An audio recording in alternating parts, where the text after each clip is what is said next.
Hello, good morning, students. How are you? I hope all of you are safe at your home. Dear students, we are forced to stay at home during this pandemic era because of the COVID-19. But dear students, there are many kinds of inspirational stories around the world who can inspire us. There are a number of personalities. They can inspire us to fight against this tough time. So today we will discuss a story of Evelyn Glennie. This is for the 9th class students of book Beehive, chapter 2nd, The Sound of Music. Dear student, the sound of music tells us about the music, instruments and different kinds of things. But here,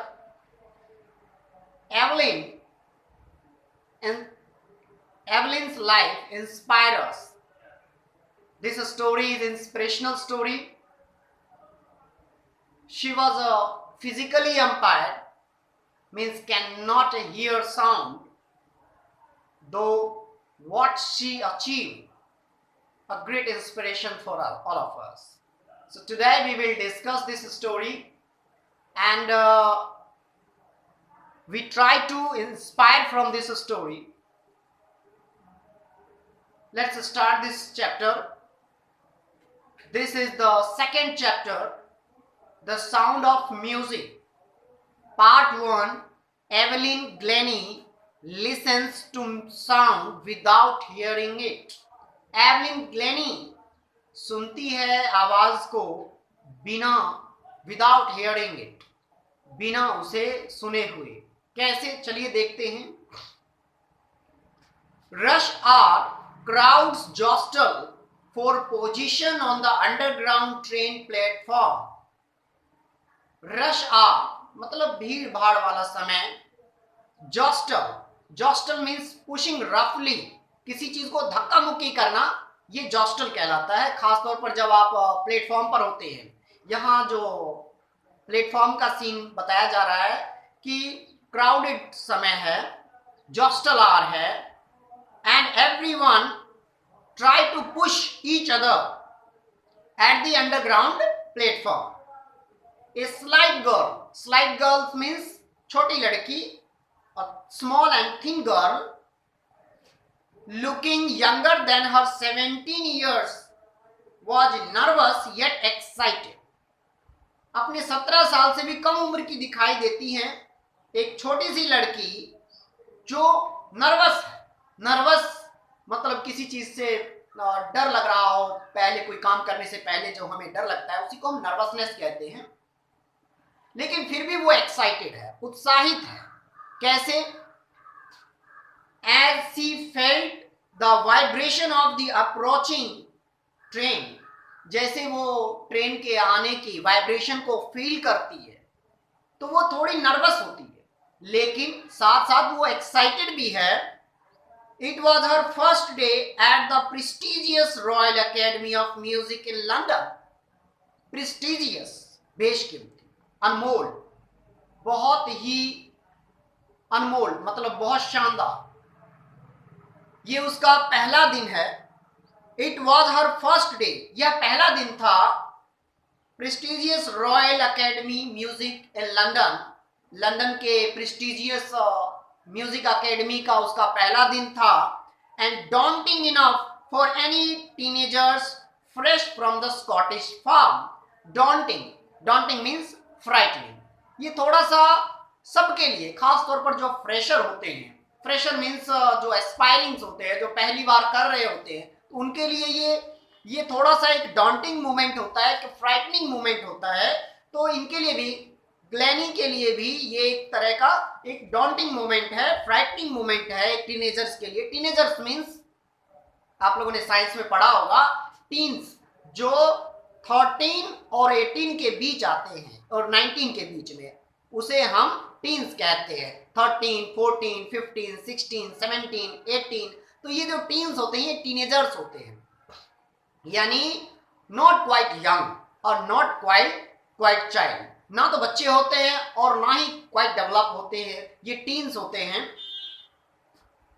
और ये Scottish form से teenager हैं और quite nervous हैं, but this aspiring musician faced a bigger challenge than most.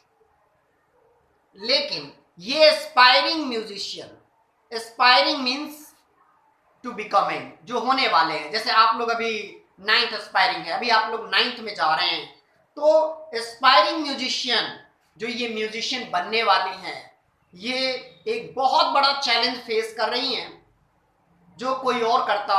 She was profoundly deep, वो पूरी तरीके से क्या थी, डीप थी, मतलब सुन नहीं सकती थी। Evelyn Glennie's loss of hearing had been gradual, धीरे धीरे उसका लॉस एम्पायर्ड हुआ, धीरे धीरे उसका जो हियरिंग एम्पायरेशन हुआ, धीरे धीरे उसने सुनना कम किया। हर मदर रिमेंबर्स नोटिसिंग, उनकी माँ ने ऐसा नोटिस करना तब शुरू किया, समथिंग वॉज रॉन्ग, कि कुछ गलत है, कुछ गलत था, ये उन्होंने नोटिस करना तब शुरू किया। When the 8 years old Evelyn was waiting to play the piano, जब 8 साल की एवलिन पियानो बजाने का वेट कर रही थी, जबकि पियानो बज रहा था। They called her name and she didn't move, उन्होंने मतलब उनके पेरेंट्स ने उसका नाम लिया लेकिन वो हिली नहीं। I suddenly realized she had not heard. I suddenly, I here refers to her mother. ये एवलिन की माँ कहती हैं, I suddenly realized she hadn't heard, said Isabel Glennie. Isabel Glennie is Evelyn's mother, Evelyn की माँ Isabelle Glenny कहती हैं कि मैंने उसका नाम पुकारा लेकिन मैंने तुरंत महसूस किया कि उसने रिस्पॉन्स नहीं दिया, इसका मतलब उसने सुना नहीं। फॉर क्वाइट ए वाइल, कुछ समय के लिए, Evelyn manage to conceal her growing deafness from friends and teachers. Conceal means to hide, किसी चीज को छुपा लेना, इसका एंटोनिम क्या करेंगे, रिवेल करेंगे, किसी चीज का पर्दाफाश कर देना या उस बात को उजागर कर देना। तो इसाबेल ग्लेनी ने कुछ समय तक के लिए टीचर से और उनके दोस्तों से इसे छुपाकर रखने में कामयाबी हासिल की। But by the time she was 11, her marks had deteriorated and her head mistress urged her parents to take her to specialist. But by the time she was 11, लेकिन जब वो 11 वर्ष की हुई, समय के साथ जब वो 11 वर्ष की हुई, उसके मार्क्स ग्रेजुअली फॉल डाउन होने लगे। Deteriorated means to fall down gradually, धीरे धीरे कम की ओर चले जाना। एंड हर हेड मिस्ट्रेस, और उनकी जो प्रधानाध्यापिका थी, उन्होंने उनके पेरेंट्स से अर्ज किया, urge means to request, strong request किया कि आप इसे किसी स्पेशलिस्ट के पास ले जाएं। It was then discovered that her hearing was severely impaired as a result of gradual nerve damage. Impaired means weakened. तब वहां ये पता चला कि इनकी जो हियरिंग कैपेसिटी है वो धीरे धीरे खत्म हो गई है। They were advised that she should be fitted with hearing aids. Hearing aids means an instrument that is provided to the hearing impaired people to hear the sound.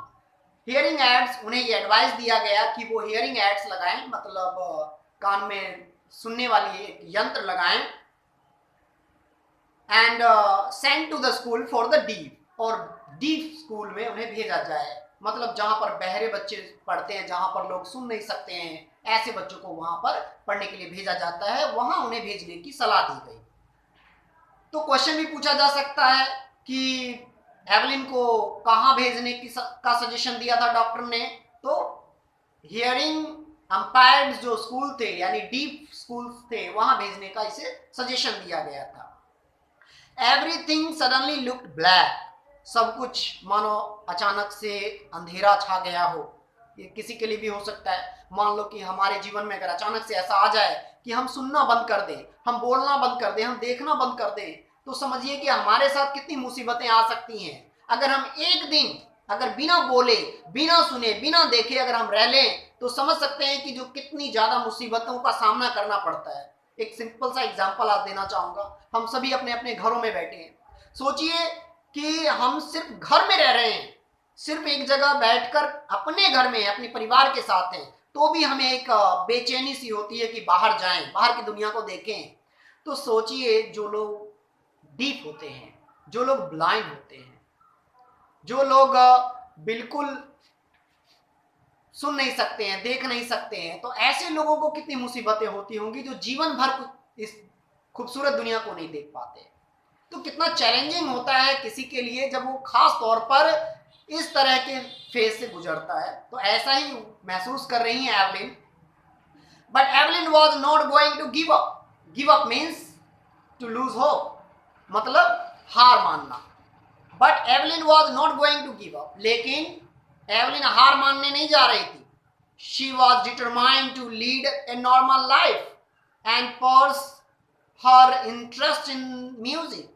और वो पूरी तरीके से डिटरमाइंड थी। डिटरमाइंड मतलब दृढ़ संकल्पित थी कि मुझे